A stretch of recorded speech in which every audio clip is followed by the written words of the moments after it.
प्रभात बच्चों, जैसा कि अभी सभी जानते ही हैं कि अशुद्धियों के सुधार से संबंधित हम लोग का चैप्टर चल रहा था, जिसके कुल 5 भाग में मैंने वीडियो जारी किए थे। तो उन वीडियो में अध्ययन करने के बाद आज मेरा लास्ट जो बन रहा है इस पर वीडियो, यह है मूल्यांकन से संबंधित यानी अशुद्धियों के सुधार से संबंधित 20 महत्वपूर्ण प्रश्न। यानी उन मैंने जो 5 भागों में आपको पढ़ाया था, बताया था, उन 5 भागों से ही रिलेटेड यहाँ पे 20 महत्वपूर्ण ऐसे प्रश्न दिए गए हैं जो आपको पहले इससे देखने या सुनने को नहीं मिला होगा। आप एक बार प्रश्न देखेंगे तो आपको भी लगेगा हाँ कि प्रश्न जो है अच्छे स्तर का बनाया गया है। तो आइए हम लोग फटाफट देखते हैं। तो आइए बढ़ते हैं पहले प्रश्न की ओर। जो पहला प्रश्न है, विक्रय बही में 250 रुपये कम जोड़े गए, इस अशुद्धि का सुधार है। जो विक्रय बही है उसमें 250 रुपये कम जोड़ा गया है, तो उसका अशुद्धि का प्रभाव क्या होगा, यानी इस अशुद्धि का सुधार। ठीक है, तो इस अशुद्धि का सुधार आप जानते ही हैं क्या होगा, by undercasting of sales book. ये मैंने वीडियो बनाया था, उसमें आपको बताया था by undercasting of sales book. ये by undercasting of sales book क्यों होगा, इसको आप थोड़ा सा समझ लीजिए। क्योंकि विक्रय बही का जो होता है हमेशा क्रेडिट बैलेंस होता है, और क्रेडिट बैलेंस में जो है कि कम लगाया गया, तो हम क्रेडिट बैलेंस में और उसको जोड़ेंगे तो क्या कर देंगे, by undercasting of sales book 250 rupees. चलिए नेक्स्ट क्वेश्चन देखते हैं। दूसरा प्रश्न है, अशुद्धियों का सुधार केवल किया जा सकता है। तो अशुद्धियों का सुधार तलपट बनाने के पूर्व किया जा सकता है, तलपट बनाने के पश्चात किया जा सकता है, अंतिम खाता बनाने के पश्चात किया जा सकता है। यानी जो अशुद्धियों का सुधार है उपरोक्त सभी स्तरों पर किया जा सकता है। नेक्स्ट क्वेश्चन है, तलपट बनाने के बाद ज्ञात हुआ कि विक्रय बही में 200 रुपये कम जोड़े गए हैं, इस अशुद्धि का सुधार होगा। यानी इससे पहले भी एक पहला वाला भी क्वेश्चन ऐसा था, लेकिन वो तलपट बनाने के पूर्व था, अब यहाँ पर है तलपट बनाने के बाद। तो तलपट बनाने के बाद जब अशुद्धि का सुधार होगा तो वो सस्पेंस अकाउंट के माध्यम से होगा। तो यहाँ जो सही वाला ऑप्शन है वो है suspense account debit to sales account. चूँकि हम लोग जानते हैं कि सेल्स अकाउंट का क्रेडिट बैलेंस होता है, तो सेल्स अकाउंट में कम जोड़ा गया है तो टू सेल्स करेंगे, इसको क्रेडिट करेंगे, लेकिन डेबिट क्या करेंगे, सस्पेंस अकाउंट को डेबिट करेंगे।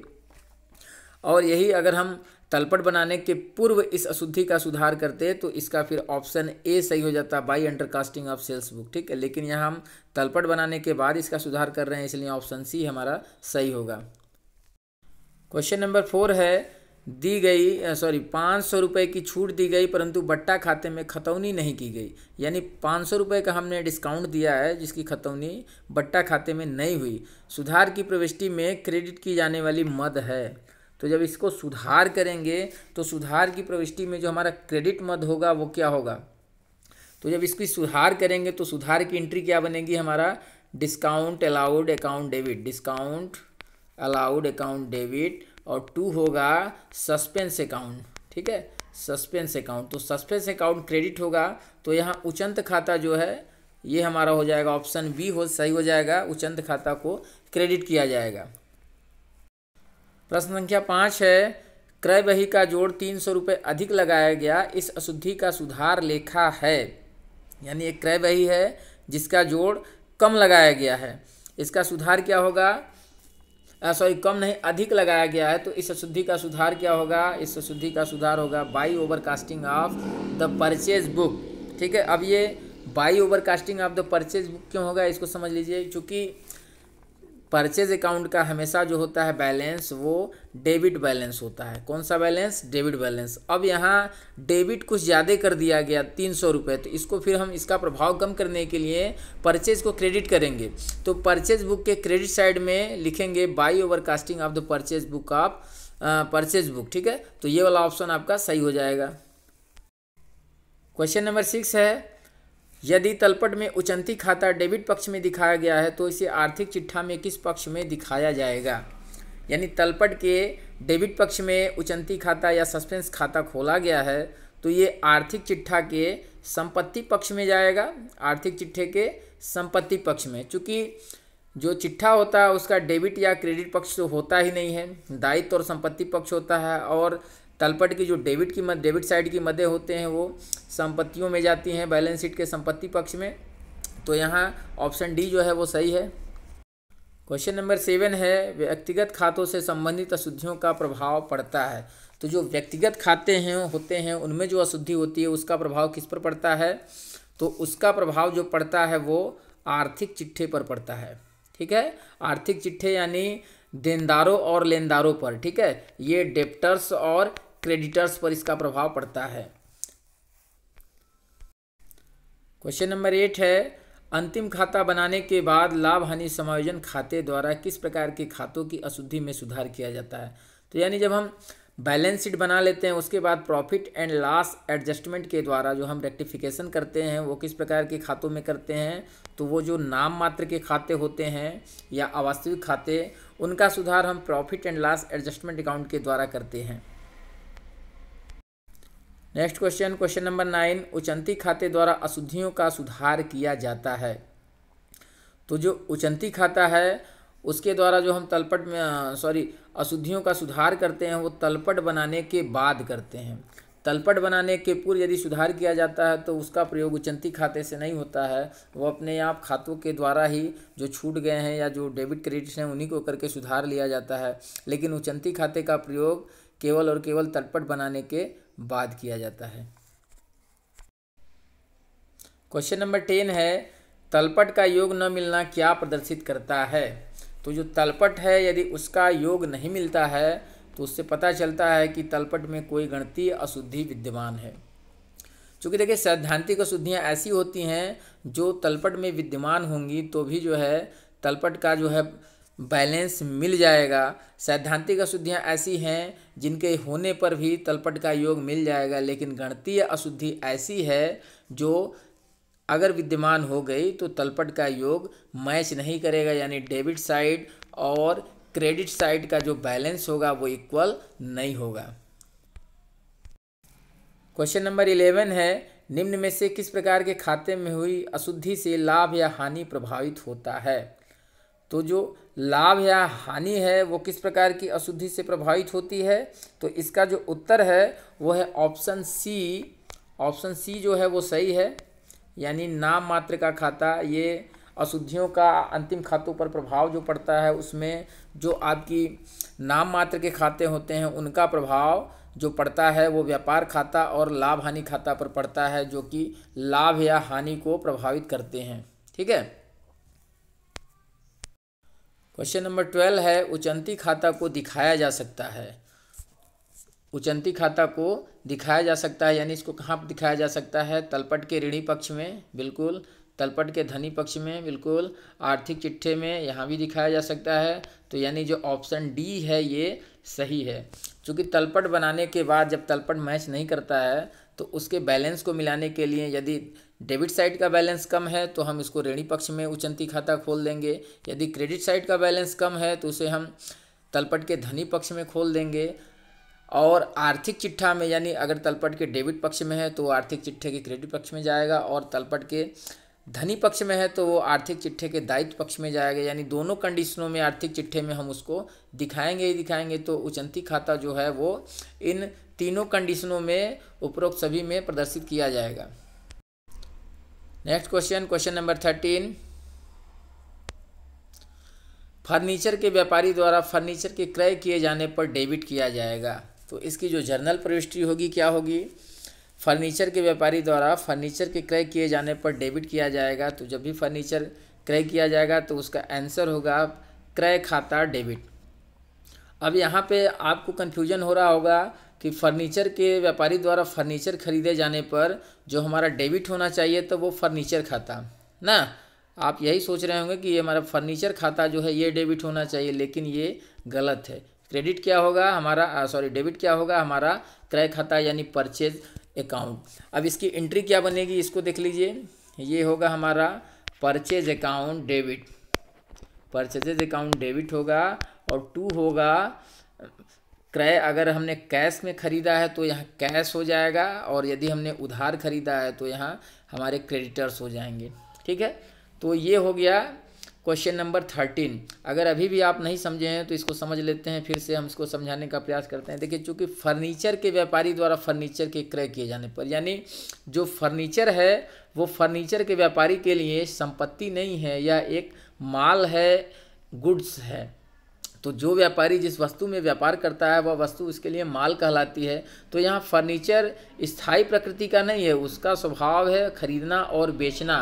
तो ये जो है उस व्यवसायी के लिए माल है। तो यहाँ माल खाता ऋणी होगा, यानी क्रय खाता ऋणी होगा, न कि फर्नीचर खाता। ये बहुत ही महत्वपूर्ण प्रश्न है, कई एग्जामों में पूछा हुआ है, तो आप इसको याद रखेंगे। क्वेश्चन नंबर 14 है, निलंबित खाते द्वारा सुधार किया जाता है। तो निलंबित खाता यानी सस्पेंस अकाउंट या भूल चूक खाता या उचंती खाता, यानी इस खाते द्वारा सुधार किया जाता है किस प्रकार की अशुद्धियों का। तो इस प्रकार इस खाते से हम केवल और केवल एक पक्षीय अशुद्धियों का ही सुधार करते हैं। द्विपक्षीय अशुद्धियों का सुधार इससे नहीं किया जा सकता है। द्विपक्षीय अशुद्धियों का सुधार जो दो खातों में गलतियां हुई हैं उन्हीं को डेबिट क्रेडिट करके लिख लिया जाता है, ताकि उनका प्रभाव जो है समाप्त हो जाए। ठीक है, तो वन साइडेड एरर जो होते हैं उन्हीं का सुधार जो होता है केवल और केवल निलंबित खाते द्वारा किया जा सकता है। तो प्रश्न यदि आपको अच्छे लग रहे हो तो आप वीडियो को लाइक भी कर सकते हैं, अपने मित्रों में शेयर भी कर सकते हैं और चैनल को सब्सक्राइब भी कर सकते हैं। अब हम लोग 15 क्वेश्चन की तरफ आ गए हैं। 15वां क्वेश्चन कह रहा है कि पुराने फर्नीचर की बिक्री के लिए क्रेडिट किया जाएगा।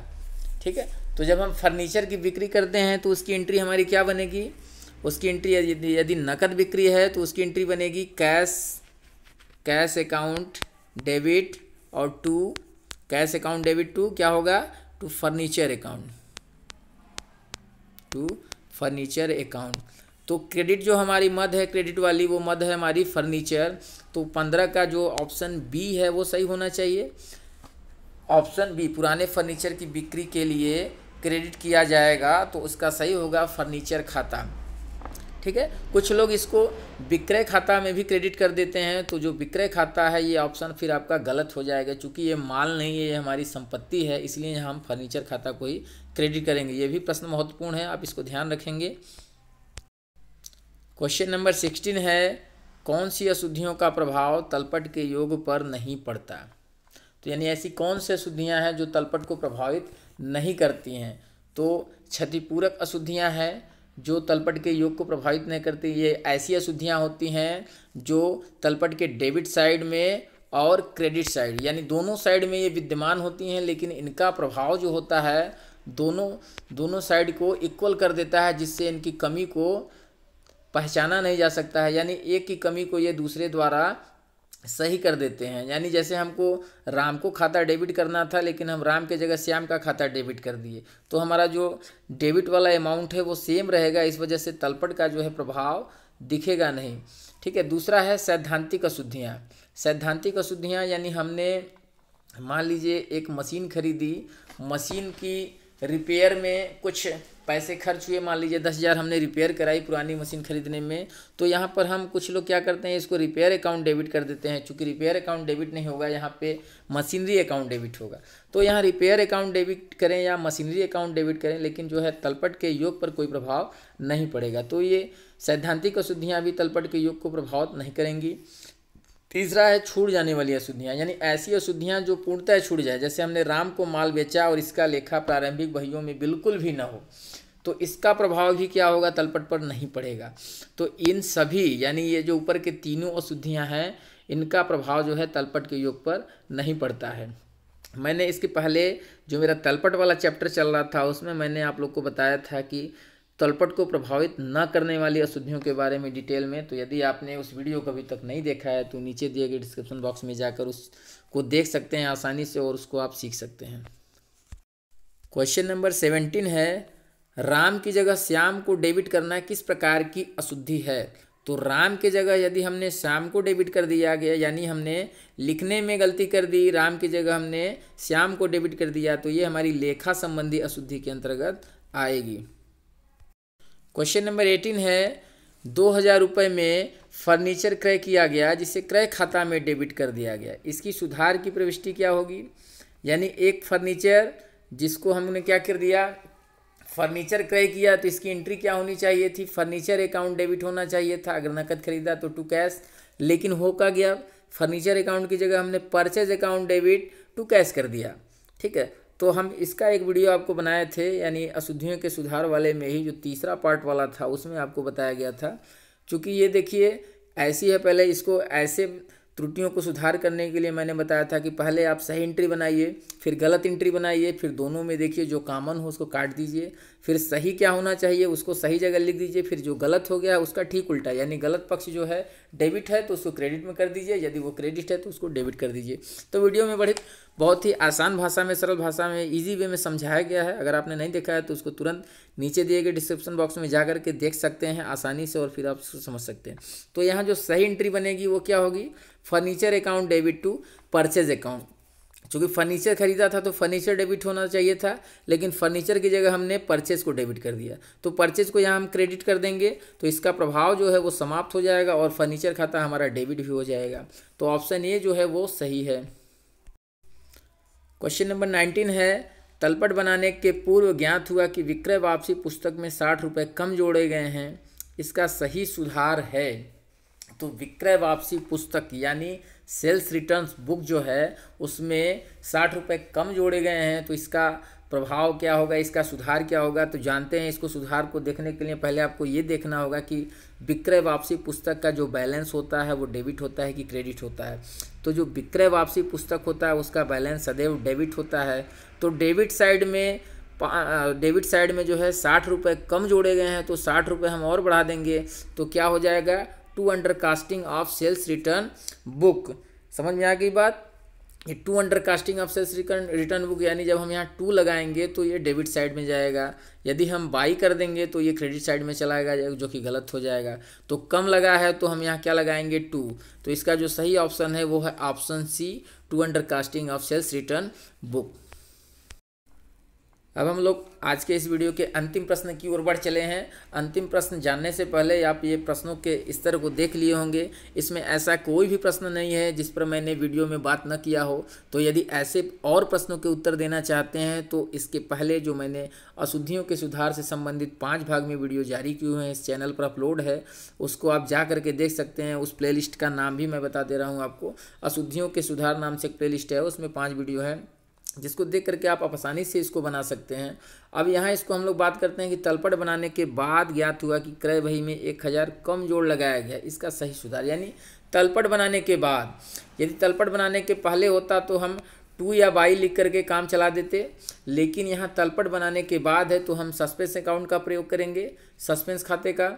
तो चूंकि यहाँ क्या कर रहा है कि तलपट बनाने के बाद ज्ञात हुआ कि क्रय बही में कम जोड़ा गया है, तो क्रय बही का जो हमेशा बैलेंस होता है वो डेबिट होता है। तो क्रय बही का क्या करेंगे हम, परचेज अकाउंट डेबिट होना चाहिए था, क्या होना चाहिए था, purchase account debit to suspense account. तो इसका जो सही ऑप्शन होगा वो क्या होगा, purchase account debit to suspense account. ठीक है, तो इस प्रकार हम लोगों ने कुल 20 महत्वपूर्ण प्रश्नों के उत्तर को देखा।